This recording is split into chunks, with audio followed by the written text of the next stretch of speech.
Assalamualaikum warahmatullahi wabarakatuh. Di video kali ini, saya akan sedikit menjelaskan materi mengenai perpajakan.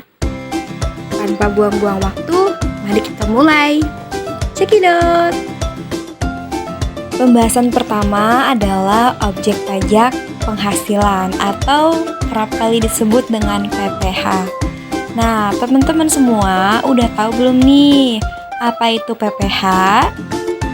PPh atau pajak penghasilan adalah pajak yang dikenakan kepada orang pribadi atau badan atas penghasilan yang diterima atau diperoleh dalam 1 tahun pajak.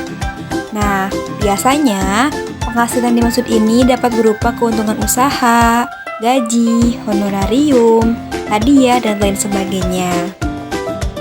Selanjutnya ada objek PPh. Yang pertama ini adalah wajib pajak orang pribadi atau WPOP adalah individu yang memiliki penghasilan dan wajib membayar pajak penghasilan yang termasuk dalam kategori ini dapat berasal dari berbagai sumber seperti gaji, honorarium, atau penghasilan dari usaha. Yang kedua adalah wajib pajak badan atau WP badan. Adalah usaha yang menghasilkan pendapatan dan diharuskan membayar pajak. Nah, ini biasanya dapat berupa perusahaan, koperasi, atau badan hukum lainnya. Yang ketiga, ada wajib pajak badan yang memiliki penghasilan tetap. Ini adalah badan usaha yang memiliki penghasilan tetap dari sumber tertentu. Contohnya, sumber dari penghasilan tetap adalah royalti, bunga, ataupun sewa. Dan yang keempat adalah wajib pajak pasal 21. Adalah wajib pajak yang membayar pajak penghasilan atau penghasilan yang diterima berupa gaji atau upah. Pajak 21 ini umumnya dipotong langsung oleh pemberi kerja dan disetor langsung ke pihak pajak. Untuk selanjutnya ada perbedaan antara pajak dan retribusi. Pajak adalah kontribusi wajib yang dikenakan oleh pemerintah pada wajib pajak atau individu atau badan berdasarkan ketentuan undang-undang tanpa adanya imbalan langsung yang diberikan kepada wajib pajak. Nah, tujuannya pajak digunakan oleh pemerintah untuk mendanai berbagai program dan kegiatan yang bermanfaat bagi masyarakat seperti pendidikan, kesehatan, infrastruktur, dan layanan publik lainnya. Lalu ada juga retribusi. Retribusi ini adalah pembayaran yang dikenakan oleh pemerintah kepada individu atau badan yang menggunakan menerima langsung suatu layanan atau fasilitas tertentu dari pemerintah. Singkatnya, perbedaan utama antara pajak dan retribusi ini terletak pada tujuan dan kewajiban. Pembayaran pajak dikenakan tanpa adanya imbalan langsung dan digunakan untuk mendanai berbagai program. Sementara retribusi terkait dengan penggunaan atau penerimaan manfaat dari layanan atau fasilitas tertentu.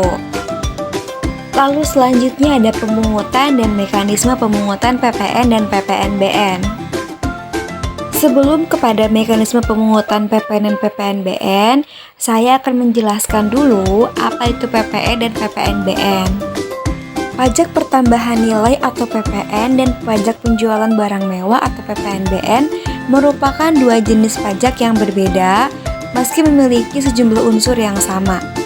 Jika PPN merupakan pajak yang dikenakan terhadap pertambahan nilai yang muncul karena pemakaian faktor-faktor produksi oleh perusahaan, maka PKP ini yang menyiapkan, menghasilkan, dan memperdagangkan barang kena pajak atau BKP dan jasa kena pajak atau JKP. Sementara PPNBM merupakan pajak yang dikenakan pada barang yang masuk golongan barang mewah. Pengenaan PPNBM ini dibebankan pada produsen atau PKP yang menghasilkan atau mengimpor barang mewah. Selanjutnya ada mekanisme pemungutan PPN. Yang pertama, wajib pajak memiliki kewajiban dalam membuat faktur dan surat setoran pajak atau SSP atas setiap penyerahan barang kena pajak atau BKP dan atau jasa kena pajak atau JKP kepada badan usaha milik negara atau BUMN. Yang kedua, faktur pajak dibuat sesuai dengan ketentuan di bidang perpajakan. Yang ketiga, mencantumkan NPWP dan identitas dan melakukan penandatanganan SPP dengan dilakukan oleh BUMN sebagai penyetor atas nama wajib pajak tersebut. Yang keempat, atas penyerahan BKP selain terutang PPN, yakni terutang pula PPNBM, maka harus mencantumkan pula jumlah PPNBM terutang faktur pajak. Yang kelima, faktur pajak dibuat rangkap 3 lembar. Pertama untuk BUMN, lembar kedua untuk PP, dan lembar ketiga untuk BUMN yang dilampirkan SPT masa PPN.